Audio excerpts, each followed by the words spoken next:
Bonjour à tous, merci à vous de nous retrouver dans cette vidéo avec Hugo Galland. On poursuit un petit peu notre série de discussions et de débats sur la métaphysique, sur voilà, la nature de la réalité et des arguments en faveur de l'existence de Dieu. Alors, moi j'ai une conception libertarienne du libre arbitre. Donc je pense que un agent est libre s'il il aurait pu choisir autrement dans au moins certaines circonstances. Et donc l'argument c'est de dire que euh, si le matérialisme athée est vrai, alors toutes mes actions, tous mes choix sont programmés par les lois de la physique qui me poussent à agir comme ci plutôt que comme cela. Et donc il y a un mécanisme causal déterminé par les lois de la physique qui me fait agir comme ci plutôt que comme cela. Et donc si le matérialisme athée est vrai, il est impossible d'avoir un libre arbitre.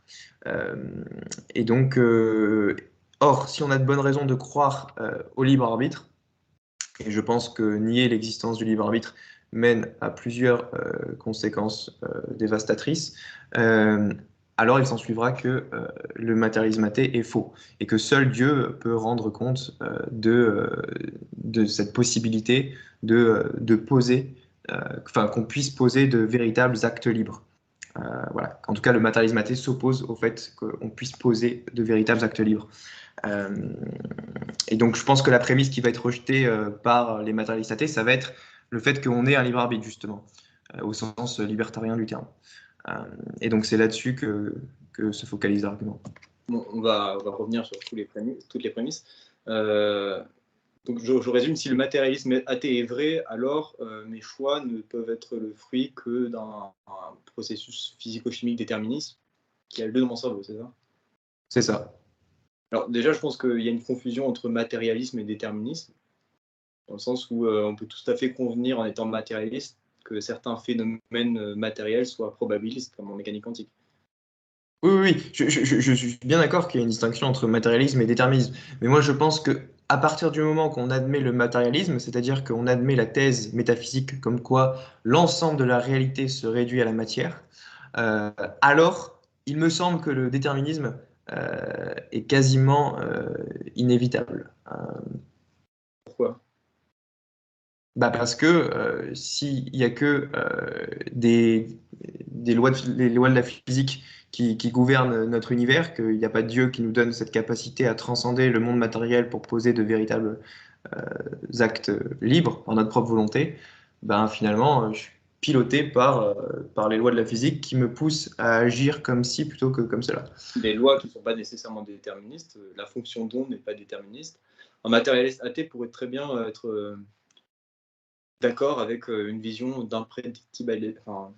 une vision imprédictible de l'évolution biologique d'un système, comme le cerveau humain, sans admettre de lois qui sont transcendantes aux lois de la matière. Donc toi, tu rejettes, tu penses qu'on peut avoir un libre arbitre tout en étant matérialiste. Tu penses qu'on aurait pu avoir le choix enfin de choisir X plutôt que Y dans les mêmes circonstances, tout en maintenant que le matérialisme athée est vrai? Ça dépend ce que tu appelles libre arbitre, mais si tu le définis comme la capacité de pouvoir choisir autrement, est tout à fait envisageable, selon une perspective strictement matérialiste, qu'une personne puisse agir autrement. Je peux te proposer une expérience de pensée très simple. Mettons qu'on place un cobaye humain dans un système avec deux boutons, soit A, soit B. On procède à une expérience quantique et selon le résultat de l'expérience, on proposera à la personne d'appuyer sur l'un des deux boutons. L'issue de l'expérience n'est pas déterminée par les conditions initiales. Mais oui, mais enfin, d'accord. Oui, mais tu penses vraiment que la mécanique quantique peut rendre compte d'un véritable libre arbitre? Non, je n'ai pas dit ça, j'ai simplement dit que on ne pouvait pas faire l'amalgame, comme tu le fais, entre le déterminisme des lois et le matérialisme. Parce que le matérialiste le matérialiste ne présuppose pas un déterminisme absolu des lois de la physique. La matière peut tout à fait avoir la capacité d'agir différemment selon les mêmes conditions. Alors, je ne fais pas l'amalgame entre les deux concepts, hein. Dans le livre, je fais bien la distinction entre le matérialisme et le déterminisme. Je dis que je pense que c'est plausible de penser que si on adhère déjà au matérialisme, alors globalement, on sera aussi déterministe. Et d'ailleurs, je crois que j'avais regardé dans le Stanford Encyclopedia de la philosophie, 80, je crois que c'est 90 ou 95% des philosophes athées, enfin, matérialistes, sont aussi déterministes. Mais, Donc c'est l'opinion ultra majoritaire. Alors je suis d'accord que je suis pas en train de dire que vu que c'est partagé par la plupart des philosophes athées, que c'est forcément vrai, mais ça me semble assez plausible quand même. c'est faux, hein, ce que tu dis. Aucun physicien actuel ne défend que le monde est déterministe. J'ai pas dit physicien, j'ai Non, dit mais, les philosophes matérialistes sont aussi déterministes pour la grande majorité. C'est tout ce que je dis. il faudrait peut-être que ces philosophes se mettent à la page sur la révolution quantique du dernier siècle, parce qu'il est absolument impossible aujourd'hui de défendre un déterminisme absolu, même en étant matérialiste, en voyant les résultats de la physique quantique. Non, tu as plein d'interprétations de la mécanique quantique qui sont déterministes. Tu en as certaines, comme celle de Copenhagen, qui sont indéterministes, mais même les mondes possibles d'Everett que tu proposais l'autre jour, j'ai vérifié, et c'est quelque chose de déterministe. Tu as plein de physiciens, enfin des gens qui analysent les implications de la mécanique quantique, qui disent que c'est compatible avec le déterminisme. Donc, ok, cette question est débattue, mais tu peux pas juste dire, comme il y a une révolution quantique, on a prouvé l'indéterminisme. Bon, alors, on ne va pas passer trop de temps sur cette question. J'invite nos auditeurs à se renseigner sur la question du déterminisme et de la mécanique quantique. Et si tu peux me trouver des références ou des sources qui attestent d'un déterminisme des lois de la mécanique quantique, je serais très curieux. Mais je pense que la notion de libre arbitre est mal définie parce que dire que le libre arbitre est la capacité d'avoir pu agir différemment, ça ne rend pas du tout compte de l'aspect intuitif du libre arbitre qu'on définit comme étant relatif à un agent conscient. Un électron pourrait tout à fait avoir un libre arbitre dans ce cas-là, tu vois.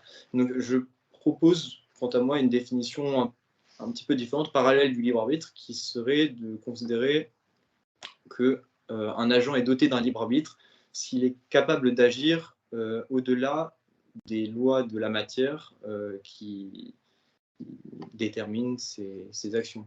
Autrement dit, le libre arbitre est ce qui manque à la matière pour rendre compte de certaines actions humaines. Est-ce que tu serais d'accord avec cette définition, par exemple? Faudrait que j'y réfléchisse, elle est intéressante. Mais en tout cas, j'ai pas. Quand tu disais que ma définition, elle pourrait marcher avec les électrons, pas avec ce que je donne dans le livre, parce que je dis bien un agent A est libre s'il aurait pu choisir X au lieu de Y dans exactement les mêmes circonstances. Donc j'ai bien précisé que je parlais uniquement des agents. Et les électrons ne sont pas des agents, donc ils rentrent pas dans cette définition. Donc est-ce que tu serais d'accord avec cette définition fondée sur un agent qui peut choisir différemment, qui peut choisir de diverses options? Lire, tu parles d'avoir pu agir différemment. Alors, si on considère les agents comme des agents conscients, à la limite, pourquoi pas, mais je pense que on ne peut pas limiter le libre arbitre à la notion de contingence. Parce que si je définis des lois contingentes à la matière, des lois probabilistes à la matière, tu ne seras pas forcément d'accord pour dire que c'est du libre arbitre. Euh, Si tu définis des lois probabilistes à la matière, c'est-à-dire? Si je dis que certaines lois de la physique rendent compte d'états probabilistes qui ne sont pas Ah oui, déterministes, oui, ne seras pas d'accord pour dire que c'est un libre arbitre. d'accord. Mais du coup, ça rentre pas dans ma définition parce que je parle bien d'un agent rationnel. Oui, mais un agent rationnel, il peut être composé d'une structure matérielle qui est, elle, déterminée. Enfin, déterminée ou pas, mais en tout cas qui est régie par les lois de la physique. Donc on pourrait tout à fait considérer que les agents sont ultimement définis par des lois de la physique, qui peuvent être pas forcément déterministes, mais dans ce cas-là, ce serait une vision matérialiste. Tu ne considérerais pas que c'est un libre arbitre. C'est une bonne question. J'y ai pas réfléchi. Attends, répète ce que tu viens de dire. Je dis que la vision matérialiste permet Enfin, ce que je dis, c'est que en gros, les agents peuvent être dotés de structures matérielles qui, elles, sont régies par les lois de la physique, que par ailleurs, les lois de la physique ne sont pas nécessairement déterministes, peuvent être probabilistes, mais que pour autant, cet aspect probabiliste des lois qui régissent les composantes de la structure cérébrale des agents ne suffit pas à leur donner un libre arbitre. En tout cas, d'après ta position. Sinon, ça voudrait dire qu'il n'y a pas de contradiction entre l'apparition d'un libre arbitre et le matérialisme athée. D'accord. Bah, si tu veux, on peut prendre ta définition. Elle me semble correcte. Mais alors, dans ce cas, le libre arbitre n'est pas du tout une position par défaut, comme tu le proposes. C'est-à-dire? Pourquoi on présuppose que notre condition humaine peut échapper miraculeusement aux lois de la physique qui régissent tous les autres objets autour de nous? Enfin, pour moi, c'est justement une violation du rasoir d'Occam. Oui, parce que je dirais qu'on n'est pas juste des purs objets physiques, qu'on ne se réduit pas à la matière. Quels arguments qui te poussent à considérer ça? Déjà, le fait qu'on est capable de conceptualiser des choses abstraites, il me semble très difficile à expliquer comment un tas d'atomes, une conjonction d'objets physiques, pourrait arriver en principe à conceptualiser des abstractions. Donc ça me laisse penser que notre intellect, notre esprit a une dimension qui n'est pas strictement réductible aux lois de la physique, aux atomes. La capacité à conceptualiser des abstractions, et puis même le fait déjà, je ne pense pas que la thèse réductionniste de la conscience aux atomes soit tenable. Donc il y a tout le fameux problème des qualia que tu connais sûrement, euh, qui, euh, qui tend à montrer que justement la conscience en tant que telle n'est pas réductible aux interactions moléculaires, atomiques, toutes ces choses-là. Et donc c'est pas ce n'est pas absurde de penser que l'esprit humain, l'intellect humain est doté d'une certaine immatérialité. D'accord, mais si on est tenté de faire valoir la conscience phénoménale comme une unité transcendante de l'identité personnelle, en fait, cette conscience n'intervient jamais activement dans la prise de décision. Toutes les actions humaines sont expliquées dans leur perception objective. En fait, l'existence ou l'inexistence de qualia n'influe en rien le comportement d'un être humain. Rien ne distingue sur le plan comportemental d'un zombie philosophique d'un être disposant d'une conscience phénoménale. Donc le libre arbitre ne peut pas reposer sur cet aspect de subjectivité personnelle. Attends, je comprends pas où tu veux en venir en disant ça. Tu me parles de qualia pour justifier le fait qu'il y ait une sorte de transcendance par rapport aux atomes. On ne peut pas définir la conscience humaine qu'à partir des atomes. Mais c'est un peu hors sujet de parler de conscience phénoménale à ce niveau-là, parce qu'on parle de libre arbitre, donc de prise de décision. Donc sur le plan comportemental, qu'est-ce qui justifie qu'une prise de décision ne puisse pas être la conséquence d'une prédisposition cérébrale matérielle de notre cerveau? Ah, d'accord, ok. Mais je concède tout à fait il peut y avoir une prédisposition du cerveau à agir comme ci plutôt que comme cela. Donc, typiquement, je peux avoir une prédisposition à aimer la glace au chocolat plutôt que la glace à la vanille. Donc, c'est pas du tout incompatible avec ma position de dire qu'il y a certaines prédispositions chez l'être humain, hein. Je dis juste qu'il existe au moins certaines situations où je suis capable de poser un choix X ou un choix Y dans exactement les mêmes circonstances.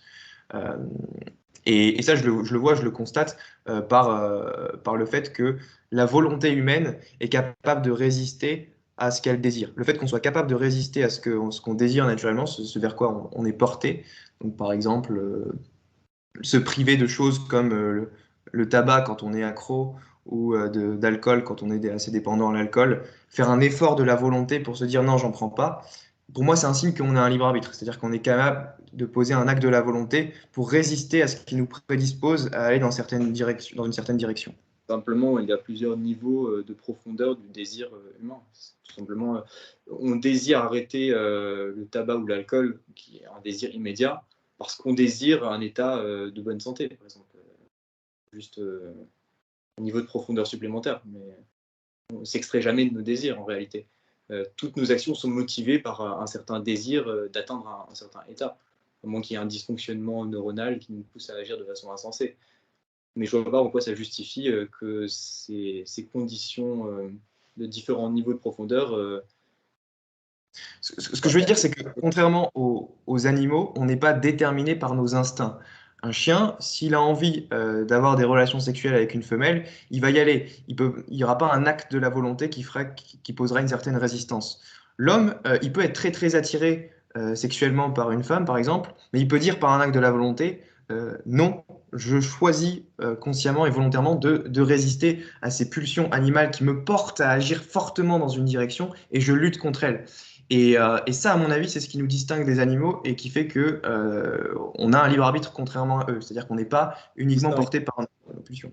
D'accord, ça nous distingue des animaux dans un certain sens, oui, mais pourquoi ça nous justifie à croire qu'on est extrait des lois de la physique? J'ai pas dit qu'on Bah, j'ai pas dit qu'on était totalement extrait des lois de la physique. Je dis que l'intellect, il me semble, est immatériel. C'est-à-dire qu'il ne dépend pas exclusivement des lois de la physique. Et faudrait tout à l'heure, voir par intellect, mais moi je pense que toutes les facultés actives, fonctionnelles de l'esprit sont tout à fait envisageables d'un point de vue matériel. La conscience phénoménale elle-même peut être compatible avec une certaine forme de matérialisme si on envisage le panpsychisme par exemple. Mais en fait, la conscience phénoménale n'a rien à voir avec le débat puisqu'on parle de prise de décision. Et donc, oui, dans mais le domaine de la décision, décision. la pensée active, comportementale, rien ne nous laisse penser que tout cela n'est pas simplement une machine très complexe, régie par des lois très complexes en émergence. Puisqu'il ne s'agit pas de conscience phénoménale, là, il s'agit simplement de considérer les actions humaines et qu'est-ce qui, dans les actions humaines, paraît inexplicable par les lois de la physique. C'est le fait qu'on est capable de poser des actes libres qui est inexplicable par les lois de la physique seule. Parce que si les lois de la physique seule s'appliquaient à l'être humain n'aurait pas de libre arbitre, il n'aurait pas la possibilité de choisir différemment.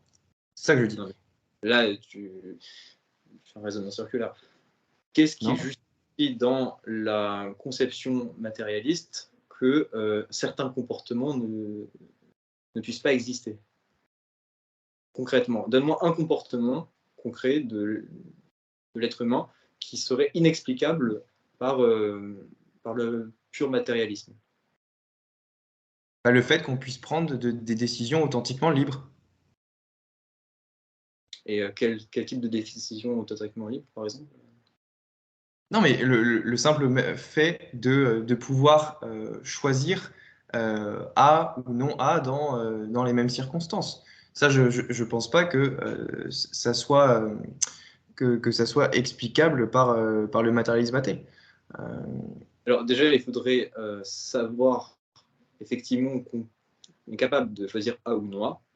Dans mon expérience de pensée précédente, je peux tout à fait avoir un cadre de matérialiste athée où on peut choisir dans les mêmes circonstances A ou non A. Et c'est pour ça que je disais que c'est un raisonnement circulaire. Tu présupposes que l'être humain est doté de libre arbitre pour justifier qu'il est doté de libre arbitre. Ah non, non, non, parce que je donne des arguments en faveur du libre arbitre dans le livre. Je donne 3 raisons pour lesquelles je pense qu'on a un libre arbitre. Alors, décortiquons. Alors, bon, bah, la première, c'était celle qui était fondée sur l'épistémologie du conservatisme phénoménal, mais donc du coup, on va pas y revenir. C'était que tant qu'on n'a pas de raison de penser de le contraire, on est irrationnel de suivre ses intuitions. Mais bref, vu que tu aimes pas enfin, cette épistémologie, on va passer aux raisons suivantes. En fait, c'est pour ça que De je ne quoi? trouve pas très. Elle me paraît totalement réversible, c'est pour ça que je ne trouve pas ça très, très pertinent. Alors oui, dans ce cas-là, elle marche pas pour quelqu'un qui aurait pas l'intuition d'être libre. Mais enfin, moi, de toutes les personnes que je connais, la quasi-totalité des gens ont l'impression qu'ils sont libres, qu'ils peuvent poser de véritables actes libres, choisir entre le bien et le mal, des choses comme ça. Donc la plupart Voilà. des gens ont l'intuition qu'ils ont un libre arbitre. Moi, je n'ai pas l'intuition que ma condition dépasse la condition des autres objets matériels qui me ressemblent, en tout cas en aspect. Donc non, je n'ai pas cette intuition. T'as pas l'intuition d'avoir un libre arbitre? Non. Ok, bah t'es la première personne que je rencontre qui dit ça. Mais Non. ok, bon bah du coup, Maintenant, de transcendance des lois physiques, non, je n'ai pas cette intuition-là, et je pense que beaucoup de gens n'ont pas cette intuition non plus. mais Mais t'as l'impression de pouvoir choisir entre le bien et le mal. Tu vois, si tu vois une fille dans la rue, t'as l'impression de pouvoir choisir dans le fait de la violer ou pas la violer. mais c'est un choix qui est déterminé par des conditions psychologiques, des conditions neuronales. Je n'ai pas l'impression que je transcende les lois de la physique en posant ce choix. Mais poursuivons, parce que... Ok. Bon. Ce que je veux dire, c'est que en fait, moi, c'est plutôt, c'est pas tant prouver l'existence du libre arbitre en tant que tel, c'est de montrer les conséquences de celui qui nie l'existence du libre arbitre. Et donc, ce que je dis dans le livre, c'est que nier le fait qu'on ait un libre arbitre, ça mène à des conséquences dramatiques, c'est-à-dire que ça mène à nier le fait qu'on soit moralement responsable de nos actes.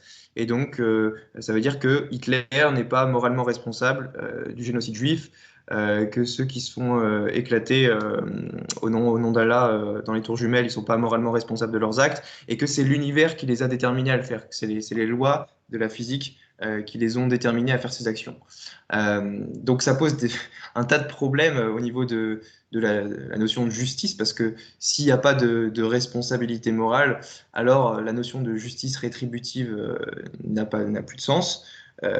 Et donc, enfin, et ça semble tellement évident que les criminels sont moralement responsables de leurs actes. Donc, typiquement, le gars qui a voulu poignarder des bébés dans leur poussette à Annecy, ça me semble évident, et ça semble évident à toute la France, qu'il était moralement responsable de cet acte, c'est-à-dire qu'il aurait pu vraiment faire autrement et ne pas commettre ce crime. Sauf que Bah, si on nie l'existence du libre arbitre, ça veut dire que il ne pouvait pas en être autrement et qu'il a été complètement déterminé par les lois de la physique pour le faire. alors, je suis d'accord avec toi que les criminels sont moralement responsables. Là où je ne suis pas d'accord, en revanche, c'est que tu dis qu'une personne qui est déterminée par des lois physiques serait plus moralement responsable. Qu'est-ce qui définit un individu pour toi? Dans quel sens on peut parler qu'une prise de, enfin, dans quel sens on peut dire qu'une prise de décision ou une action est de mon fait ou de ton fait, ou qu'un raisonnement est sous mon contrôle, ou qu'est-ce qui Euh, justifie que ce soit D'accord. moi? Eh bien, je pense que ce qui justifie la notion de responsabilité morale, enfin, ce qui définit même cette notion, c'est le fait qu'on aurait pu ne pas commettre cet acte. Donc, on est moralement responsable d'un acte si on l'a commis, mais on aurait pu ne pas le commettre.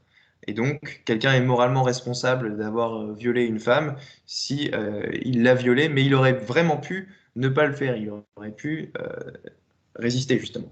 Et donc, bah, s'il y a pas de libre arbitre, il n'y a pas de responsabilité morale non plus, Euh, parce que les gens n'auraient pas pu faire autrement.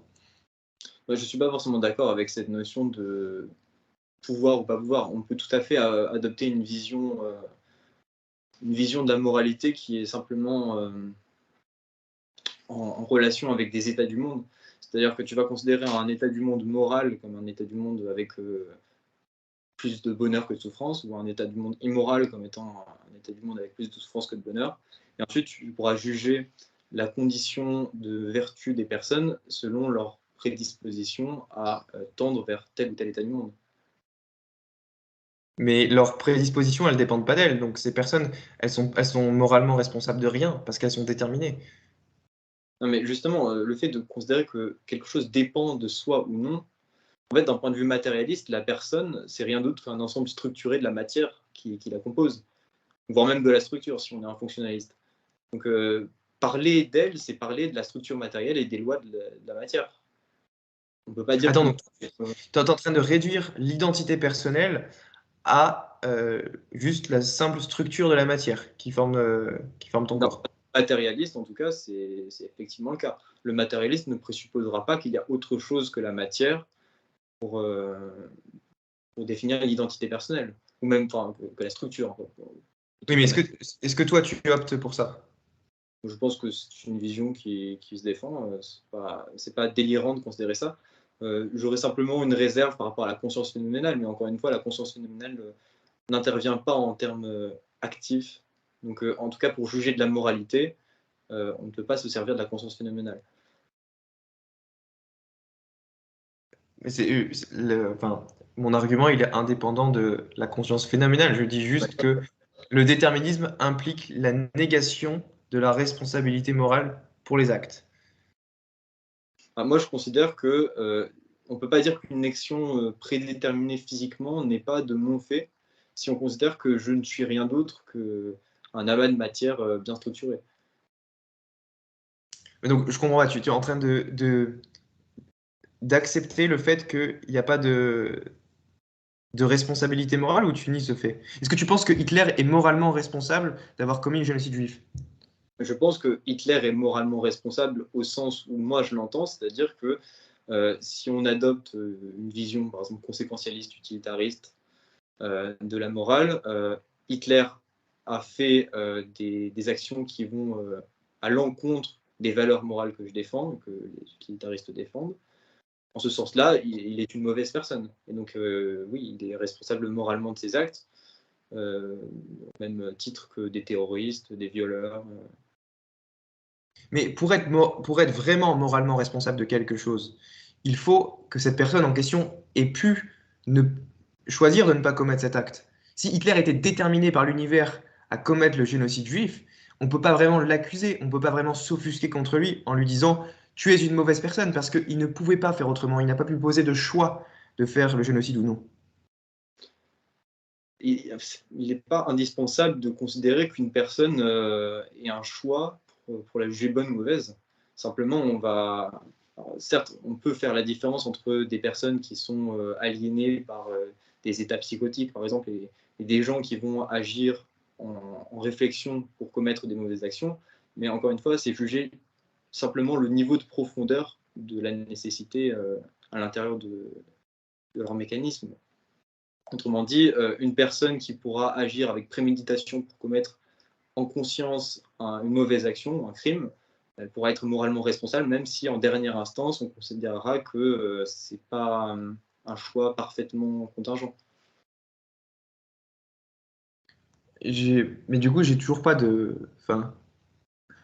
j'ai l'impression qu'il n'y a pas de réponse concrète à la question que je viens de donner. Du coup, est-ce que tu penses que, ultimement, en dernière instance, Hitler est responsable est moralement coupable du génocide juif?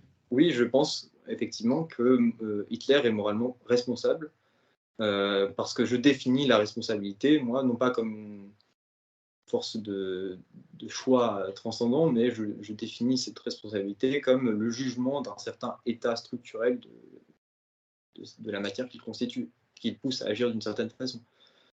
Donc, Ouais, mais dire alors du coup, que Hitler est une on n'a mauvaise pas, on n'a pas la même notion de responsabilité. Parce que moi, la responsabilité, je dirais que pour être moralement responsable, il faut avoir pu réellement faire cet acte ou non. S'il n'y avait pas de possibilité de faire autrement, je pense pas qu'on peut être dit moralement responsable. enfin, tout dépend de à quelle profondeur on juge la structure de la personne. Moi, j'ai une vision matérialiste de la moralité. Bon, en tout cas, je pense que la plus pertinente analyse de la moralité que je pourrais faire, ce serait de comprendre, de la comprendre comme une évaluation de la qualité structurelle d'un organisme qu'on va considérer comme un agent.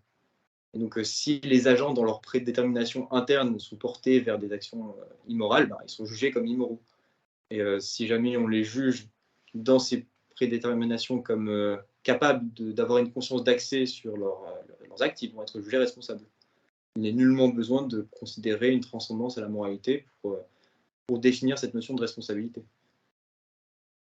Mais là, Expliquer je parle pourquoi, en fait, pas de expliquer la pourquoi une moralité. personne est immorale en examinant la structure qui définit son identité personnelle, ça ne la prive pas de sa responsabilité. Moi, en tout cas, c'est ce que je défends. Ouais. On n'a pas du tout la même conception de la notion de responsabilité morale. Enfin, euh, pour moi, quelqu'un est moralement responsable s'il aurait pu commettre le crime ou pas le commettre. Et ça s'arrête là. Mais bon, ok. Euh, C'est intéressant d'échanger sur cette différence de paradigme. Je pense que justement, ça donne un peu de profondeur au débat par rapport au libre arbitre, parce qu'il n'y a pas une seule façon d'envisager la responsabilité. Et de mon point de vue, il est tout à fait pertinent d'envisager une forme de responsabilité dénuée de libre arbitre.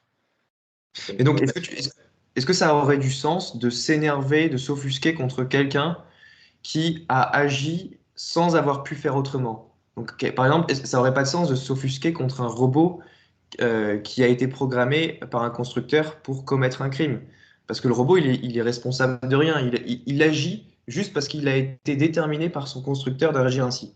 Or, si le déterminisme est vrai, eh ben, le criminel, il est dans une situation analogue. C'est comme un robot qui commet un crime, il fait quelque chose, mais il n'aurait pas pu faire autrement. C'est les lois de la physique qui l'ont déterminé à faire ce crime. Et donc, ça aurait aucun sens de s'offusquer contre lui en tant que personne en lui disant tu es un individu abject d'avoir agi comme cela. Or, moi, Moi, je pense. que par exemple, certaines maladies sont abjectes sans pour autant considérer que les virus et les bactéries disposent d'un libre arbitre. Non, mais quand on dit que les virus et les bactéries sont abjects, on ne l'entend pas dans le sens moral. On ne dit pas qu'un virus est moralement abject ou qu'il a posé une action immorale. Parce que justement, il n'a pas pu poser d'action libre. Justement, donc on peut pas s'énerver contre un virus en disant qu'il agit de manière moralement abjecte, parce que c'est pas un agent. Mais quelqu'un qui commet un acte, qui poignarde des bébés dans leur poussette, c'est un agent qui a agi. Et si ce gars-là n'aurait pas pu faire autrement, si le criminel à Annecy était déterminé par l'univers, par les lois de la physique pour poignarder ses bébés dans la poussette, eh ben, c'est pas rationnel de s'énerver, de s'offusquer contre lui, parce qu'il n'y est pour rien. Il n'aurait pas pu faire autrement. Je pense qu'il n'est pas rationnel dans tous les cas de s'énerver ou de s'offusquer sur quoi que ce soit. Si quelque chose est mauvais, il convient de l'éliminer, tout simplement. De la même façon que je voudrais éliminer les virus qui causent des maladies, je voudrais éliminer les criminels qui causent de la souffrance. Nul besoin de s'offusquer. Mais attends, mais tu penses que qu'on ne peut pas s'offusquer, enfin que c'est mal ou que c'est pas rationnel de s'offusquer contre quelqu'un qui a commis un C'est crime? inutile. Oui, mais c'est une réaction normale. Enfin, moi, je trouve ça normal de s'offusquer. Si on tue ma mère demain, je trouverais ça normal de m'offusquer à ce qu'on ait tué ma mère. Et je pense que c'est pareil pour toi aussi. Et c'est une réaction tout à fait rationnelle parce que je me dis, le gars qui a tué ma mère, il aurait pu ne pas le faire, donc il est moralement responsable de son acte. Et donc, j'ai le droit moralement de m'offusquer contre lui. C'est quelque chose de légitime. Alors que si quelqu'un n'est pas responsable de son acte, bah, je n'ai pas à m'offusquer contre lui. Le pauvre, il n'a pas pu le faire autrement. C'est déterminé à le faire. Mais je pense que c'est une. Bon, on utilise des termes très nébuleux par rapport aux émotions humaines. Ça nous éloigne un peu du cœur du débat là. Genre, le fait qu'on s'énerve ou qu'on s'offusque par rapport à certaines situations, ce sont des déterminismes culturels, sociaux, même biologiques. Ça n'a rien à voir avec une vision, enfin, je veux dire, une vision de libre arbitre ou dénuée de libre arbitre du monde. C'est assez hors sujet pour moi. C'est lié à la notion de responsabilité morale, donc c'est pas totalement hors sujet. Je pense que si quelqu'un est moralement responsable d'un crime grave, il est normal et acceptable pour les familles qui ont été blessées d'être en colère. C'est quelque chose de tout à fait humain, une réaction tout à fait normale et je dirais même rationnelle. Enfin, Je ne vois pas pourquoi ce serait rationnel. Ça dépend comment on définit la rationalité. Et encore une fois, je mets en garde les gens qui utilisent le terme de rationalité à tout va pour justifier leur position. Ça n'a rien à voir avec la rationalité que des gens puissent légitimement s'énerver, s'offusquer, être triste, être en colère, ou que sais-je, par rapport à certaines situations. Mais on pourrait parler de légitimité en revanche. Oui, il est légitime que des gens ressentent de la colère ou de la tristesse par rapport à certaines situations, mais quel rapport avec le fait qu'on puisse ou non être déterminé? Moi, je serais en colère si, par exemple, ma mère venait à mourir dans un accident de voiture. oui, Alors, mais la question c'est est-ce qu'on peut être en colère envers quelqu'un? on peut être en colère envers quelqu'un si on le reconnaît comme une source de nos malheurs, que ce soit une Oui, source de déterministe ou indéterministe. mais par exemple, moi, si un robot déterminé avait tué ma mère, ça aurait aucun sens que je me mette en colère contre le robot, parce que ce robot a été déterminé pour faire cet acte, et il n'aurait pas pu faire autrement. Par contre, ça serait tout à fait légitime de me mettre en colère contre un criminel qui a tué ma mère, parce que là, il aurait pu faire autrement. Et donc, ma colère à son égard est quelque part justifiée, alors que dans le cas du robot, elle ne l'est pas. Je ne sais pas ce qui te justifie à penser que le déterminisme légitime la colère ou l'indéterminisme légitime la colère. Pour moi, il est tout à fait légitime d'être en colère par rapport à certains agents, qu'ils soient déterminés ou non, si cet agent cause de la souffrance et nous nuit. Mais bon. Ouais. En fait, toi, tu penses que un soldat de Daesh est dans une situation moralement analogue à un robot qui commettrait le même crime? Oui, alors à la différence que le soldat est beaucoup plus complexe et la structure étant beaucoup plus similaire à notre propre structure de pensée, on aura beaucoup plus tendance à l'identifier à notre propre condition. Et dans ce cas-là, on aura un rapport émotionnel à lui qui sera différent parce que notre comportement social nous pousse à avoir des émotions particulières pour nos pairs. On ne sera pas de la même façon affecté par un robot fait d'acier et de fil de cuivre que par un autre être humain qui nous ressemble en tout point et qui nous commettra du tort. Finalement, ce n'est pas une question de déterminisme, mais d'identification, je pense. Ouais. Bon, je pense qu'on tourne un petit peu en rond sur cet argument de la responsabilité morale. D'accord. Euh, Juste, Peut-être que tu voulais que je parle de mon troisième argument, c'était sur le fait que le libre arbitre était nécessaire à la rationalité. oui, on peut en parler. J'aimerais simplement revenir, enfin, pour finir, si jamais on admet que la responsabilité morale n'existe pas, que les gens ne sont pas Oui. responsables. Euh, qu'est-ce que tu, enfin, qu'est-ce que ça justifie? Ça justifie que toute notre société est, enfin, elle est foutue en l'air, elle est illégitime parce qu'elle traite les criminels comme s'ils étaient moralement coupables de leurs actes alors qu'ils ne le sont pas. Et en fait, ben, c'est l'abandon de toute notion de justice. Euh, c'est...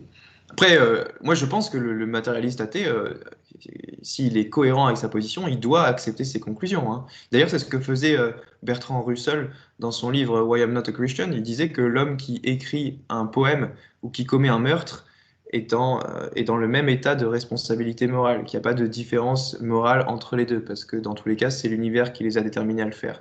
Et donc, je pense que Russell est tout à fait cohérent avec son matérialisme, et que si on veut être un matérialiste athée cohérent, on doit opter pour cette option, mais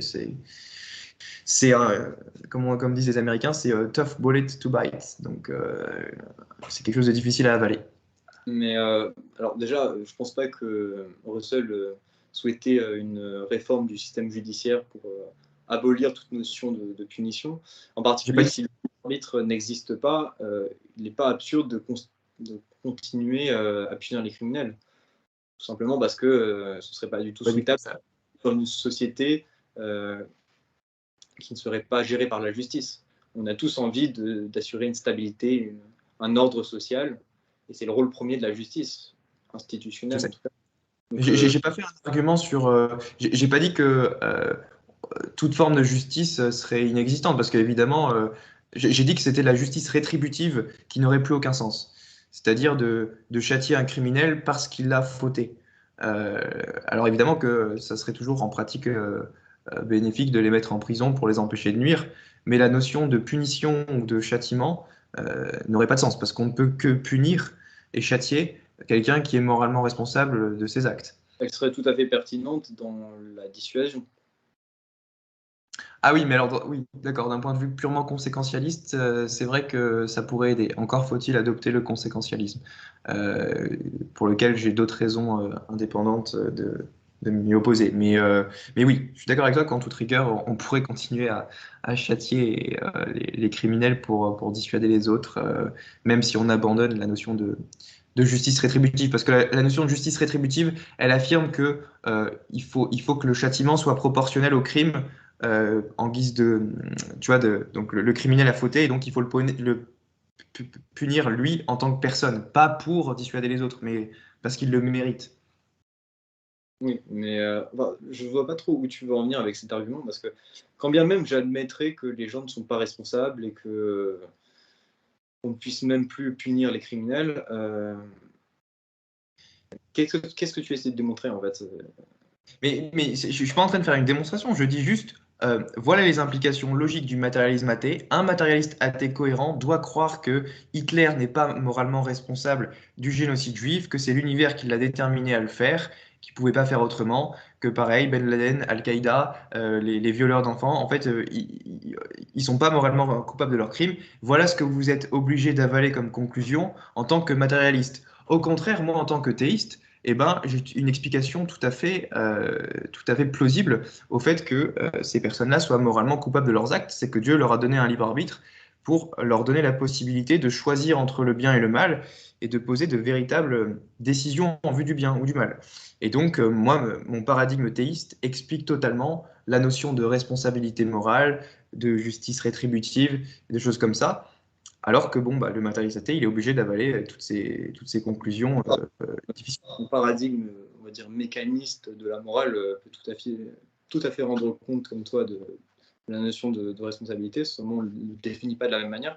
Mais je me permets de te citer, du coup, à la fin de ton livre sur l'argument du libre arbitre, tu écris: étant donné que la négation du libre arbitre mène à des conclusions absolument sulfureuses et que le matérialisme athée est incapable de rendre compte de l'existence du libre arbitre, nous avons une raison supplémentaire de croire à l'existence de Dieu. Est-ce que tu sais ce qu'est un argumentum ad consequentiam? Oui, bien sûr. C'est en gros, on donne un argument, on voit que les conséquences sont absolument abjectes, et donc on rejette la prémisse initiale et on fait une réduction ad absurdum. Et donc c'est un peu ce que j'ai voulu faire avec cet argument, c'est-à-dire en gros, bah, si vous voulez être un matérialiste athée cohérent, vous devez accepter que vous n'êtes pas moralement responsable de vos actes et que voilà, il n'y a pas que Hitler n'est pas responsable du génocide juif. Donc, bah, soit vous avalez ces conclusions difficiles, soit vous trouvez que c'est des conclusions qui sont sulfureuses, et dans ce cas-là, il vous faut postuler l'existence du libre arbitre, et donc l'existence d'une cause proportionnée à l'effet, c'est-à-dire une cause libre qui nous précède dans l'existence et qui est capable d'être à la source de ce libre arbitre en nous, et de nous donner la possibilité de choisir entre le bien et le mal. Ouais. Et donc, Là, voilà. d'un point de vue épistémologique, ça ne va pas. Là. Pourquoi ce serait une raison supplémentaire de croire en l'existence de Dieu que l'inexistence du libre arbitre mène à des conclusions sulfureuses? Non, parce que si, et là c'est encore lié à l'épistémologie du conservatisme phénoménal, qui est appliquée au fait qu'on est moralement responsable de nos actes. Si on a la très forte impression que les criminels sont moralement coupables de leurs actes et toutes ces choses-là, alors c'est tout à fait, enfin, moi je dirais que c'est acceptable de se dire, bon bah, ok, d'un point de vue théiste, ça a du sens que les gens aient un libre arbitre et qu'ils soient capables de poser de véritables actes où ils sont moralement responsables. Et donc, bon, ben, l'hypothèse théiste permet de rendre compte de cette intuition très forte que nous avons tous, comme quoi nous sommes moralement responsables. C'est juste ça que je dis. Je dis pas que c'est une preuve ou que c'est une démonstration au stricto sensus. Une raison C'est juste supplémentaire de croire. Pour moi, le fait d'inférer d'un état enviable du monde une raison de croire en cet état du monde, c'est fallacieux. Mais les Mais auditeurs attends, par là, eux-mêmes. là, là, oui, parce que là où tu cites cette citation tout à la fin, mais sauf que j'ai pas juste donné l'argument de la responsabilité morale, j'ai quand même donné l'argument du fait que si on nie l'existence du libre arbitre, on nie la rationalité, parce que je pense que la rationalité présuppose le libre arbitre. Qu'est-ce que tu as à dire sur la notion de rationalité? Déjà, est-ce que tu es d'accord que si tu as une vision du monde qui te conduit à nier que tu puisses avoir de vraies connaissances rationnelles, il faudrait rejeter cette vision du monde? Enfin, ce serait plausible. Qu'est-ce que tu appelles rationalité? La rationalité, c'est le processus de la pensée à travers lequel on évalue les éléments et qu'on décide ce qu'on doit affirmer. Donc, c'est une faculté de l'intellect qui consiste à poser un jugement entre deux propositions pour, euh, choisir, pour choisir une des propositions comme étant conforme au réel. Et donc, ce que je dis, c'est que Mais si je suis on est pas d'accord. matérialiste, ah, Je suis ouais, bah, pas d'accord avec cette notion de rationalité. Moi, j'aurais une autre définition à proposer. Ce serait une méthode épistémique, la rationalité, qui peut être ou non utilisée par l'homme selon sa disposition ou ses capacités intellectuelles, et qui repose sur des règles de la logique, des lois de probabilité, Mais c'est une méthode épistémique. Je renvoie les auditeurs à la première vidéo qu'on a faite sur l'épistémologie. La rationalité n'est pas une faculté positive de l'être humain, c'est une méthode que l'être humain peut utiliser ou non, mais c'est une méthode froide, on va dire. Elle n'a pas de pouvoir agissant. Donc après, on va appeler rationnelle une attitude qui se conforme à cette méthode et irrationnelle une attitude qui s'en éloigne. Je fais preuve de rationalité si je suis les préceptes de la rationalité, si j'agis de façon cohérente, si mes raisonnements suivent des règles logiques, des règles de probabilité. Je serai irrationnel dans le cas contraire, mais ce n'est pas une force de sélection, la rationalité. Et est-ce que tu es d'accord avec la définition que la rationalité, c'est la faculté de l'intelligence qui consiste à poser un jugement logique sur un ensemble de propositions en vue d'aboutir à une conclusion? C'est la définition du dictionnaire CNRTL. Tu penses quoi de cette définition? Je pense que tout dépend de ce qu'on appelle poser. Si on considère la faculté de poser comme une forme de choix contingent, ça ne m'apparaît pas forcément nécessaire. Bon, enfin bref, moi je reprends cette définition du dictionnaire dans le livre et je dis que le libre arbitre est nécessaire pour pouvoir parler d'une démarche rationnelle à proprement parler, parce que si quelque chose est purement déterminé par les lois de la physique, si moi je suis purement déterminé par les lois de la physique là pour discuter avec toi, bah, finalement c'est toutes les lois de la physique qui déterminent ce qui sort de ma bouche et ce que je suis en train de te dire. Et c'est pas moi qui raisonne à proprement parler, c'est les lois de la physique qui pilotent ma bouche pour dire des choses. Et je peux pas avoir de justification pour mes croyances parce que c'est toutes les lois de la physique qui me donnent ces croyances. Et donc, imagine par exemple qu'il y a un scientifique, tu t'imagines un scientifique fou qui arrive à créer une personne et à contrôler toutes ses pensées, tout ce qu'elle pense. Et ben cette personne, ce robot qui aura été créé, il n'a pas de justification rationnelle à ses croyances, parce que justement, il est déterminé à dire ce qu'il dit, et donc il ne peut pas choisir la vérité plutôt que l'erreur. Et quand tu ne peux pas choisir la vérité plutôt que l'erreur, on ne peut pas dire que tu as une démarche rationnelle à proprement parler, parce que la rationalité, c'est justement cette faculté de l'intelligence qui consiste à poser un jugement entre la vérité et l'erreur. Et donc, sous cette définition-là, le libre arbitre est nécessaire à la rationalité. Et donc, si on nie l'existence du libre arbitre, on nie la rationalité, et c'est pour ça que je veux bien nier la rationalité telle que tu l'entends comme une faculté de sélectionner de façon indépendamment des lois de la physique la vérité de l'erreur, ce qui revient finalement à nier le libre arbitre, donc c'est encore une fois circulaire. Moi, je parle d'une définition de la rationalité comme étant une tendance à certains esprits à suivre certaines règles pour conduire leurs calculs. Rien à voir avec la notion de sélection. On peut tout à fait être rationnel en étant déterministe. Mais le problème, c'est que si tu as un monde purement déterministe, imagine que tu rencontres quelqu'un dans la rue qui pense honnêtement être une licorne rose invisible, d'accord? Qui en est vraiment convaincu. Comment est-ce que tu peux dire que cette personne euh, est irrationnelle? Parce que, en fait, elle n'a pas pu poser de choix pour arriver à cette conclusion. Elle ne fait juste que dire ce que les lois de la physique lui poussent à dire. Mais elle ne.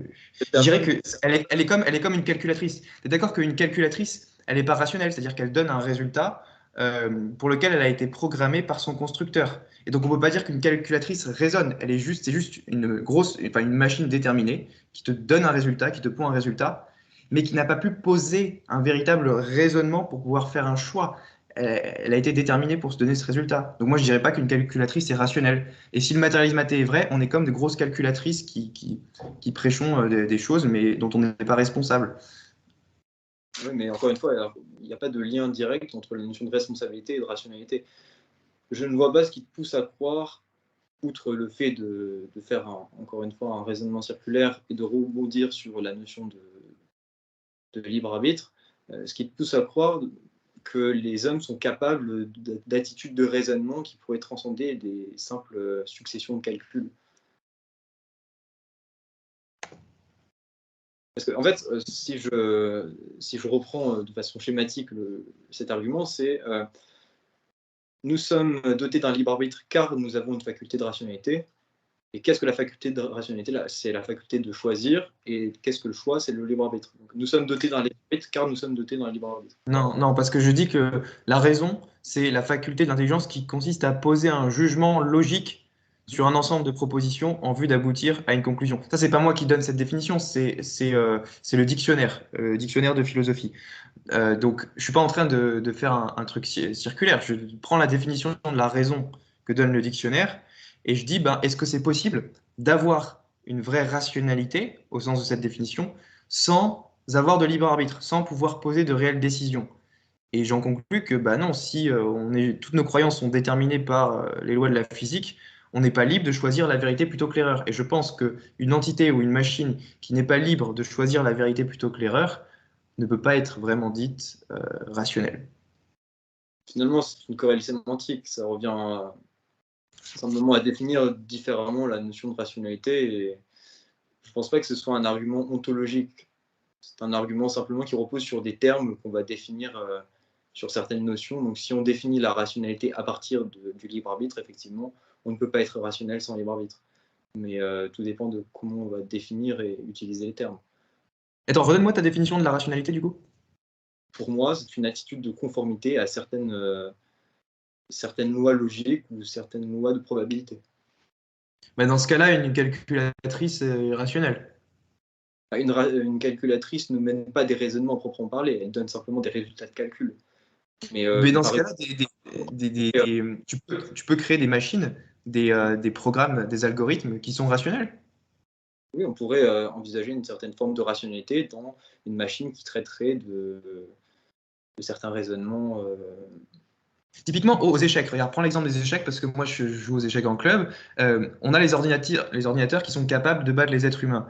Et ils font des coups en fonction du programme qu'on leur a implanté qui les font faire du calcul.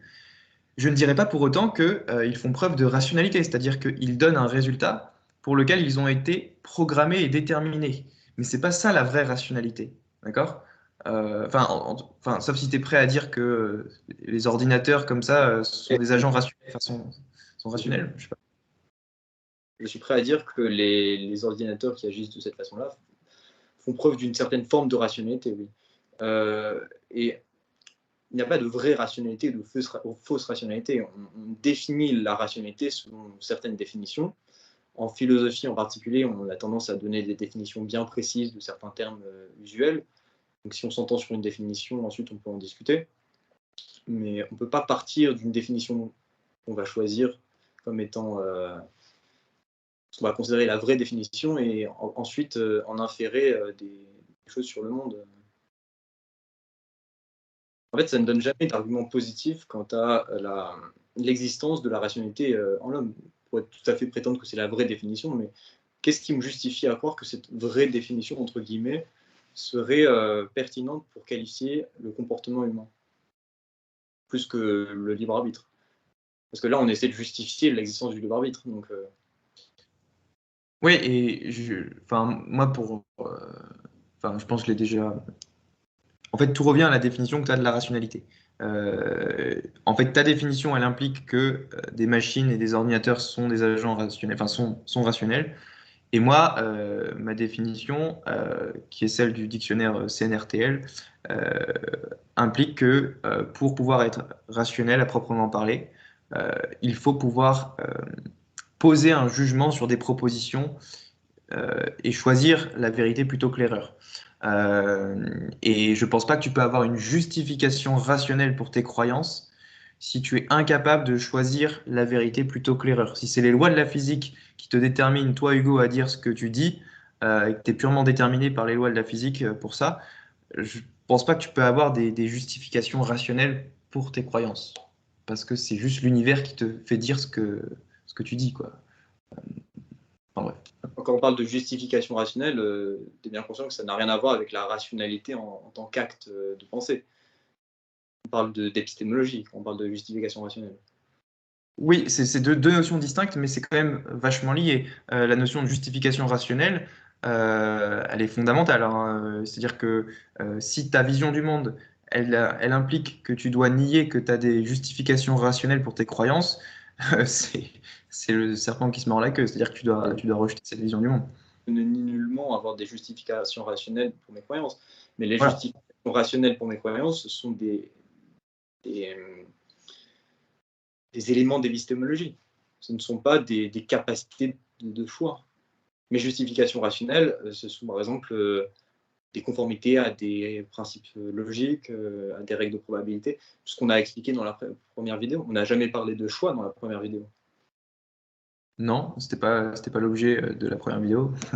Pour moi, la justification rationnelle, ça repose entièrement sur ces principes-là. Pas besoin de pouvoir choisir pour être justifié rationnellement d'une certaine thèse. Mais, ouais, je sais pas. Mais dans ce cas-là, d'un point de vue matérialiste, comment est-ce que tu expliques qu'il y a des personnes qui sont irrationnelles? Ça veut dire que pour elles, les lois de l'univers les ont déterminées à dire des choses qui sont qui, qui, qui sont fausses. Pourquoi est-ce que l'univers déterminerait certains êtres humains à dire des choses qui sont vraies et d'autres êtres humains des choses qui sont fausses? Parce qu'on n'a pas le même cerveau, tout simplement.